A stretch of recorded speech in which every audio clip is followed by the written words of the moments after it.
This video is sponsored by BuyMode e-shopping app, BuyMode mobile app, BuyMode online app. இது வந்து பார்த்தீங்கன்னா parthenium செடி அப்படின்னு சொல்லுவாங்க. கிராமத்தில் மூக்குத்தி பூண்டு அப்படின்னு சொல்லுவாங்க. இதை பாருங்க, இது பார்த்தீனியம் செடி. இந்த செடி பார்த்தீங்கன்னா ஆடு வந்து திங்கும், ரொம்ப பயங்கரமாக கசக்கும். ஆனால் இது நிலத்தில் எங்கே பார்த்தாலும் முளைக்கும்.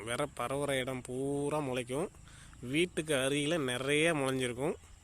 அதை வந்து யாரும் அலட்சியமாக எடுத்துக்காதீங்க, பிடுங்கி போட்டுருங்க. ஏன்னா இந்த செடி பக்கத்தில் இருந்தால் காற்று மாசுபடும், ஆஸ்மா பிரச்சனை கண்டிப்பாக வரும் அப்படின்னு சொல்லியிருக்காங்க. அதனால் இந்த செடி வந்து வீட்டுக்கு பக்கத்தில் இருந்துச்சு அப்படின்னு சொன்னாக்க கண்டிப்பாக பிடுங்கி போட்டுருங்க. அதேமாரி இது பரவிக்கிட்டே இருக்கும். பரவ மழை பெஞ்சுன்னா முளைஞ்சிக்கிட்டே இருக்கும். அந்த சின்ன கண் எல்லாத்தையுமே வந்து அப்பப்போ பிடுங்கி க்ளீன் பண்ணிகிட்டே இருங்க. வீட்டு ஓரத்தில் இருந்ததுன்னா பாம்புலாம் நிறையா வந்து அதில் அண்டும். பாம்பு, தேள், புறா, அந்த மாதிரி நிறைய விஷச்சந்துகள்லாம் வந்து அண்டும்.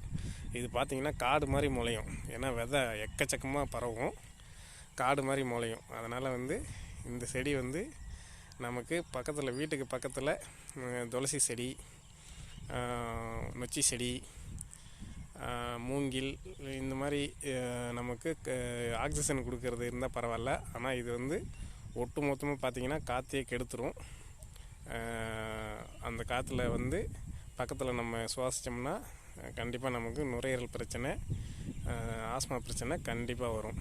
அதனால் இந்த செடி வந்து பார்த்திங்கனாக்கா கண்டிப்பாக வந்து பிடுங்கி போட்டுருங்க. இதை மேக்ஸிமம் அழிக்கிறது தான் நல்லது. ஆனால் இதை அழிக்க முடியல. எவ்வளோ மருந்தெல்லாம் அடித்து பார்க்குறாங்க, அழிக்க முடியல, வளர்ந்துக்கிட்டே தான் இருக்குது. அதனால் இது வந்து நமக்கு தேவையில்லாத ஒரு செடி. நமக்கு பூமியில் படைச்சதில் தேவையில்லாத ஒரு செடி அப்படின்னா அது இந்த செடி தான். இதனால் கெடுதல் தானே தவிர நல்லதே கிடையாது. அதனால் இந்த செடியை வந்து அழிச்சிருங்க. கண்டிப்பாக இந்த செடி வந்து இருக்க தேவையில்லை. அப்புறம் பார்த்திங்கன்னா இதில் உள்ள அம்புரிசான் அப்படிங்கிற நச்சு பொருள் வந்து தோல் அரிப்பை ஏற்படுத்தும், கொப்பளத்தை ஏற்படுத்தும், எக்ஸிமா அப்படிங்கிற தோல் நோயையும் உண்டாக்கும், கண் எரிச்சலை உண்டு பண்ணும், மூச்சு திணறல் இருக்கு இல்லையா, மூச்சு திணறல் ஆகும். இந்த மாதிரி பல வியாதிகள் வந்து மனிதர்களுக்கு இது வந்து உண்டு பண்ணும். அதனால் இந்த செடியை வந்து க்ளீன் பண்ணிக்கிட்டே இருங்க. வீட்டுக்கு பக்கத்தில் அண்டை விடாதீங்க, சுத்தமாக க்ளீன் பண்ணிக்கிட்டே இருங்க. சரிங்களா? Okay, thank you.